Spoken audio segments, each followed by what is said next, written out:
모세가 하나님께서 부르셔서 시내산에 올라가죠. 거기서 모세는 하나님 앞에서 한 40일가량 머물면서 십계명이라고 하는 두 개의 돌판에 새겨진 일종의 법 조항을 받게 됩니다.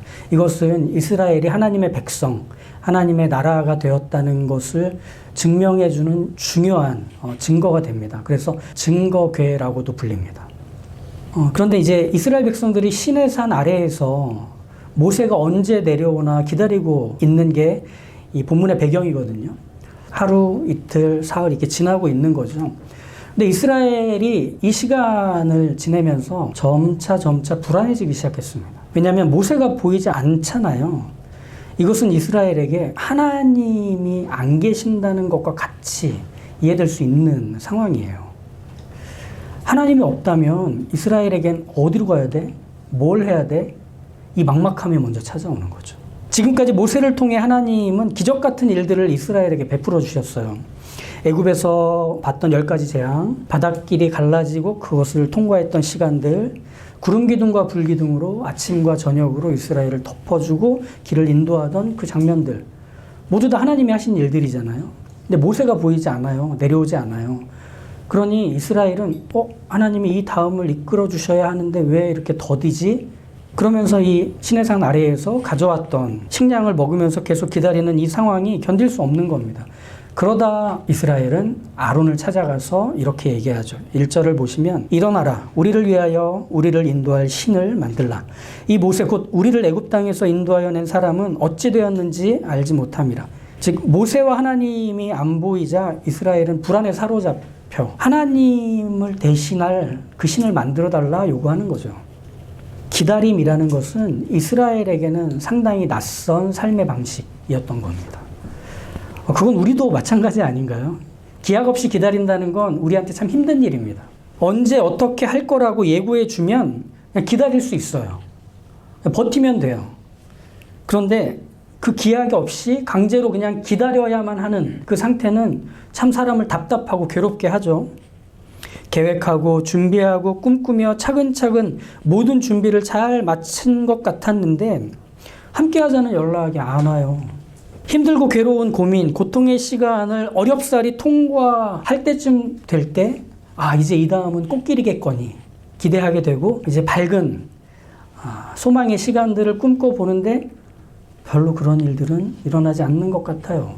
하나님이 좋은 사람들과 만나게도 해주시고 기적 같은 기회들도 인도해 주셨던 경험들을 내가 갖고 있는데 그래서 이 다음도 당연히 그렇게 하나님이 이끌어 주실 거라고 기대했는데 그런 일들이 반복되지 않는 거예요.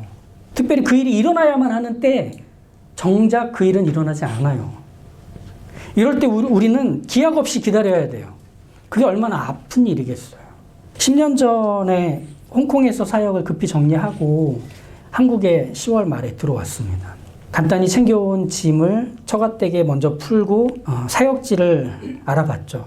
이제 처가댁에서 금방 나올 줄 알았어요. 사역지 금방 구할 줄 알았어요. 근데 지원서를 넣었던 데에서 다 연락이 안 오더라고요. 2년 동안의 홍콩 생활을 통해 잊혀진 것만 같았습니다. 너무 무섭더라고요. 그렇게 한 달이 넘었던 어느 날 아침 문 밖 거실에서 아내와 아이들이 막 까르르 웃으면서 놀고 있는 거예요. 근데 문을 못 열겠더라고요. 도무지 문 밖에 나가서 그 즐거운 자리에 함께 들어가지 못하겠는 거예요.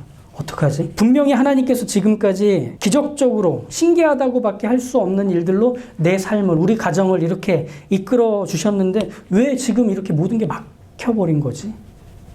눈물이 핑 도는 거예요. 막 숨이 안 쉬어지는 거죠. 어떻게 해야 됩니까, 하나님? 탄식처럼 기도했던 그 아침. 근데 기도를 해도 바뀌는 게 없는 그 시간들. 홍콩을 떠날 때 어떤 권사님이 그렇게 얘기하시더라고요. 목사님, 한국 돌아가시면 휴가라고 생각하세요. 그래서 가족들하고 더 좋은 시간 보내시고 여행도 많이 다니시면서 사역진 하나님이 주실 테니까 그 시간을 누려보세요. 먼 나라 얘기더라고요.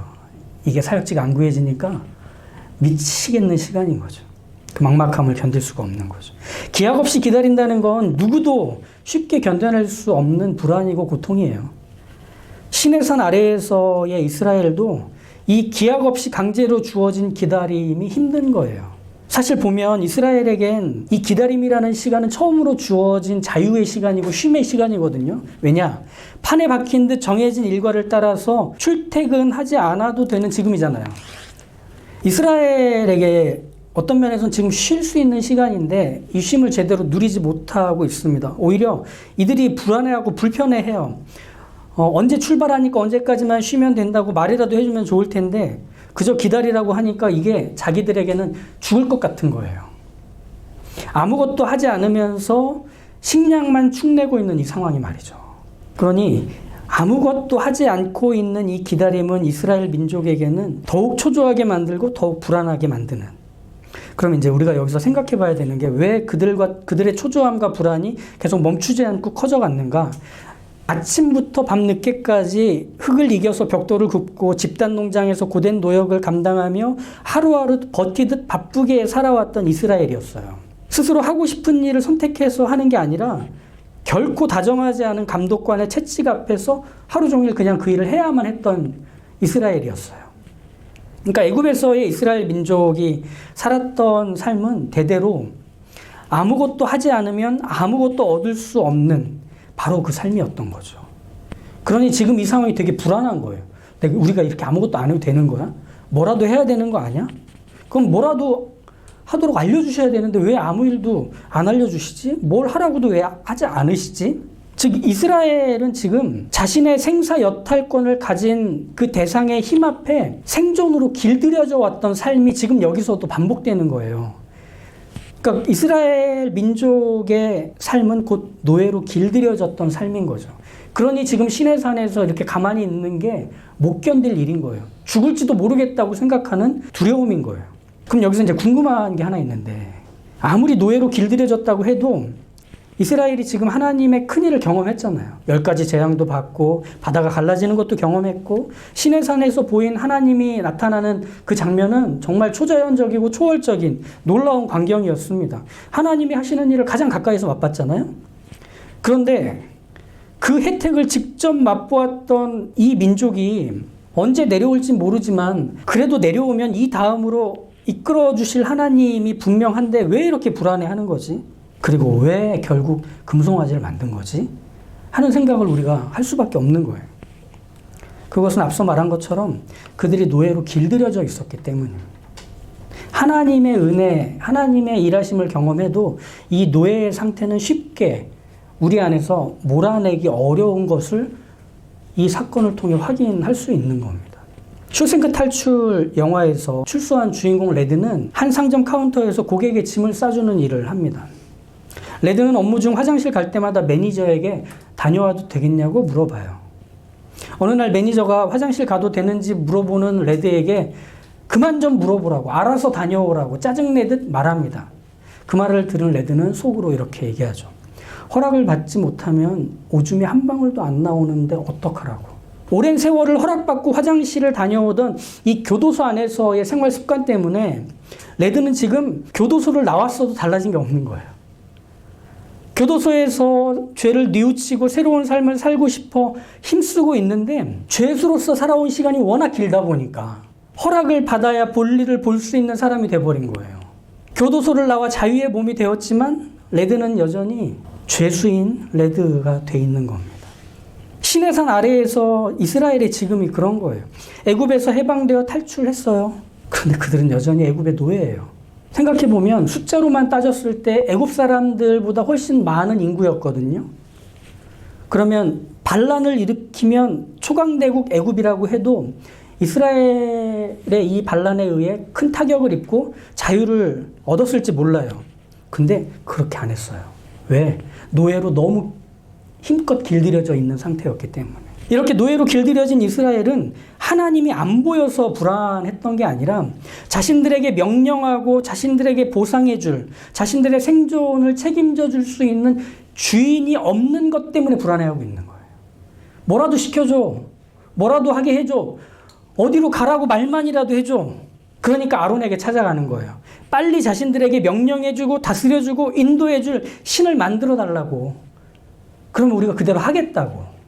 마음의 미세 구멍까지 다 노예가 되어버린 이들에게는 자신들의 쓸모를 증명할 존재가 만들어지면 그가 하라는 건 다 할 수 있는 각오가 돼 있는 거죠. 노예의 상태로 말이죠.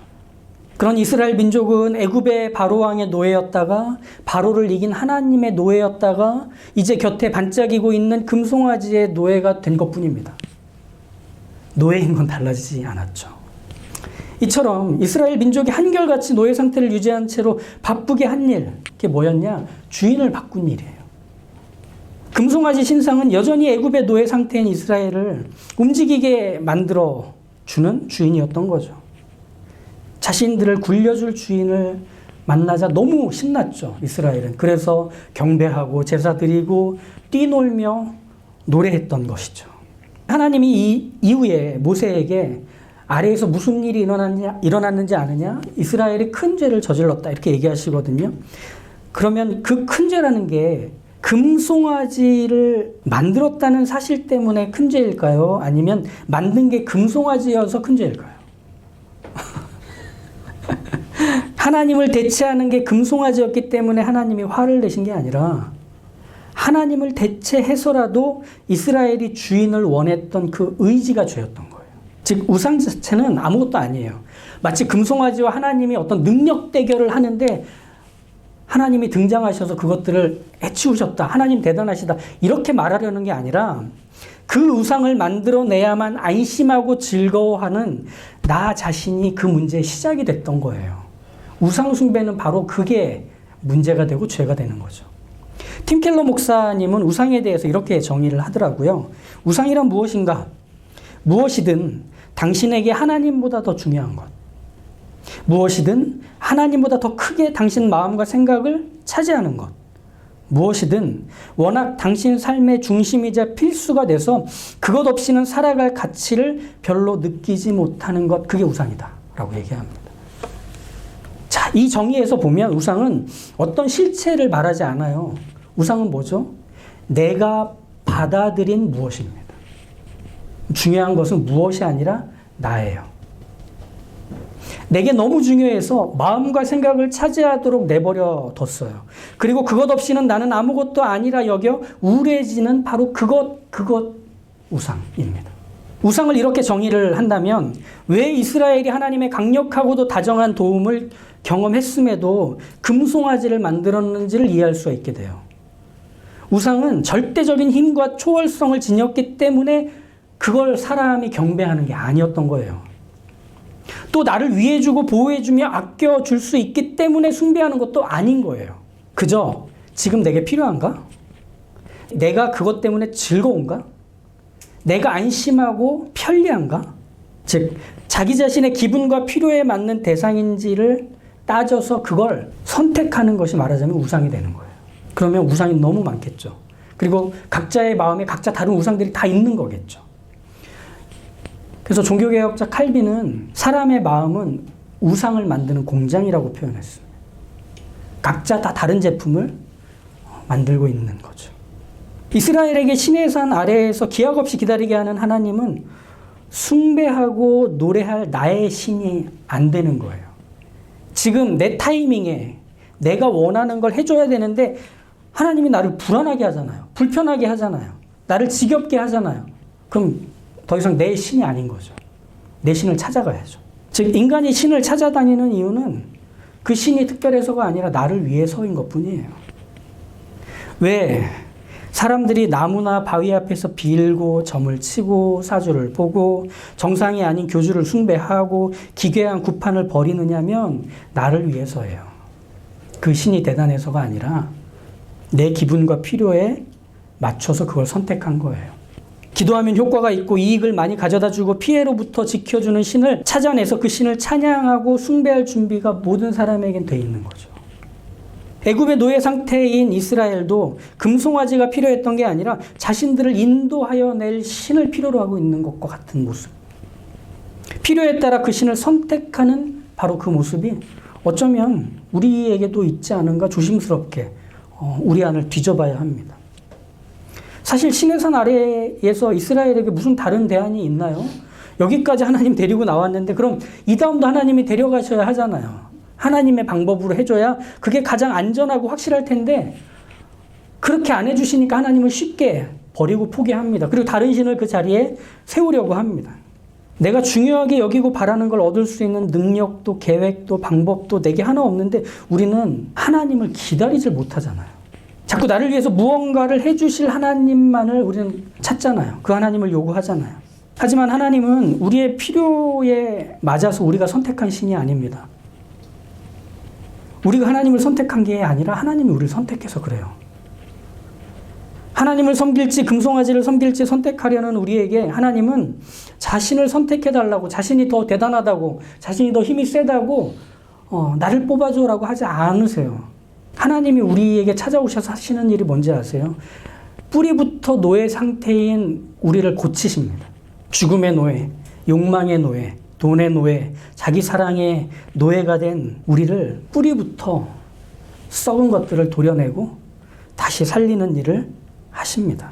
그렇기 때문에 하나님은 우상과 싸우는 게 아니라 우상을 만들어 선택하고 섬기려는 우리와 씨름하고 싸우시는 거예요.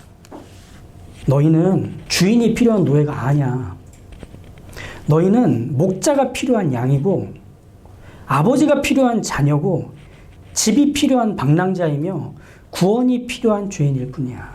바로 이 씨름과 싸움을 하시기 때문에 우리의 구원이라고 하는 것은 이렇게 이해할 수 있습니다.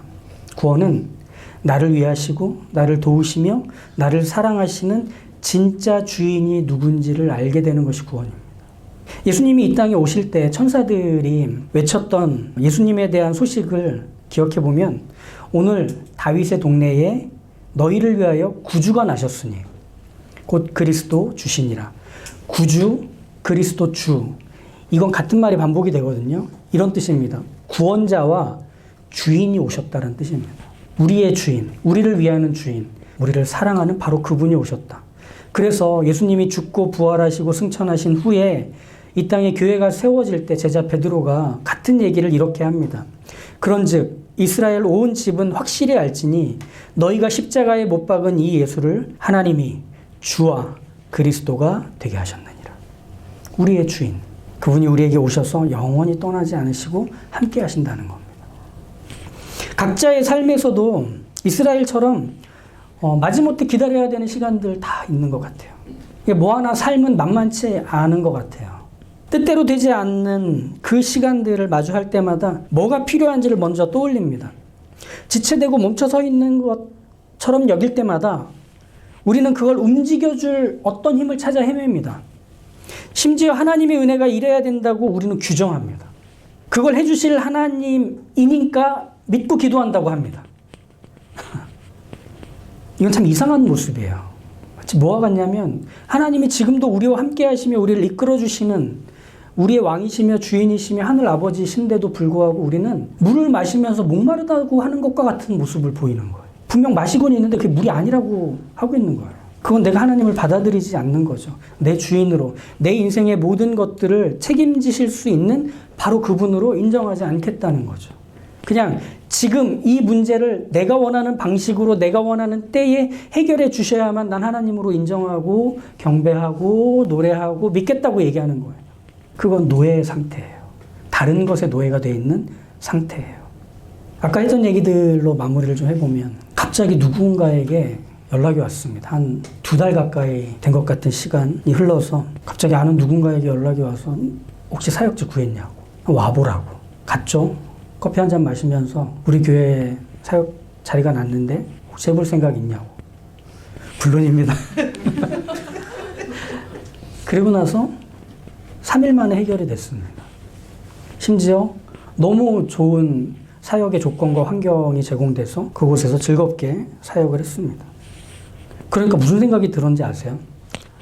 아, 이럴 줄 알았으면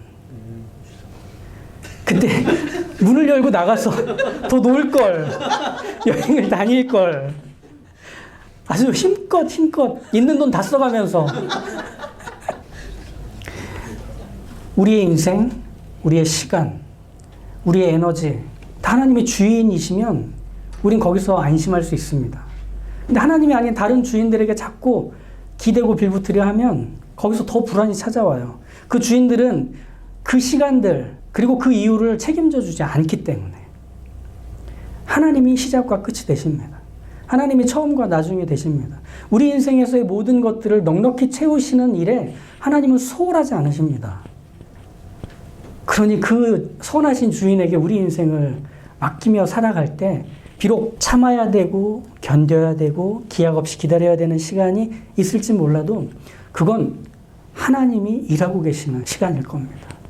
그 주인이 주인답게 그 시간을 채우고 계실 겁니다. 그러니 결국 나를 위기에 빠뜨렸던 건 다예요. 그걸 깨달을 수 있다면 우리는 하나님을 온전히 기다릴 수 있습니다.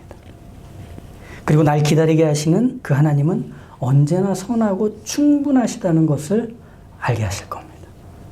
이 하나님을 기억하시고 이 하나님을 언제나 모든 순간에서 떠올리실 수 있기를 타협 없이 그 하나님만을 유일한 하나님이라고 의지하며 동행하실 수 있기를 주님의 이름으로 축복합니다. 기도하겠습니다. 광야에서의 믿음의 선배들의 실수와 부족한 모습이 저희에게 같은 것을 반복하지 않도록 교훈하는 훌륭한 교과서가 되니 다행입니다. 하나님, 저희도 어쩌면 죽음의 노예가 되고 관심의 노예가 되고 돈의 노예가 되고 성공의 노예가 돼서 끊임없이 그것들이 우리의 삶에서 주인 행세하도록 내어준 채로 고달프고 바쁘게 그것들이 시키는 것만 해가면서 이게 잘 사는 것이냐, 행복한 삶이냐, 형통한 인생이냐, 자기 확신에 빠져 살아가고 있지는 않은가. 오늘의 말씀으로 돌아봅니다. 우리의 삶에서 우리가 원하는 것들을 누가 해줄 수 있느냐가 아니라 우리의 인생에서 가장 선하고 아름다우시며 자비로우시며 능력이 많으시며 우리를 누구보다 사랑하시는 분이 누구신가를 믿음으로 떠올려 그 하나님만을 날마다 매 순간마다 바라고 구하는 하나님의 사람의 생애 될 수 있도록 저희 하늘 아버지 되시는 한 분 하나님을 믿음으로 바라보게 하여 주십시오. 어쩌면 기약 없이 기다려야 되는 시간들 속에서도 끊임없이 몰아쳐 들어오는 두려움과 염려와 막막함의 순간에서도 하나님이 그 폭풍 가운데서 함께 하신다는 것을 기억하고 하나님의 손을 붙잡고 이 다음으로 우리가 가고 있음을 믿으며 그 손에 이끌려 살아가고 있다는 담대함으로 멈추지 않고 걸어가는 표대를 향하여 달려가는 하나님의 사람들 생애되도록 인도하여 주시옵소서. 우리의 소망이 끊어질 때 표류하고 있는 것처럼 염려와 두려움이 끊임없이 차오를 때 하나님이 창조의 새 일을 이루시고 계신다는 것을 기억하게 하셔서 보시기에 심히 좋은 일들이 우리의 삶의 결과로 열매 맺도록 힘껏 수고하고 계시는 하나님의 손길 앞에 저희의 삶이 묶여 있음을 잊지 않고 살아가게 날마다 하나님의 밝은 빛을 저희에게 더하여 주시옵소서. 예수님의 이름으로 기도합니다. 아멘.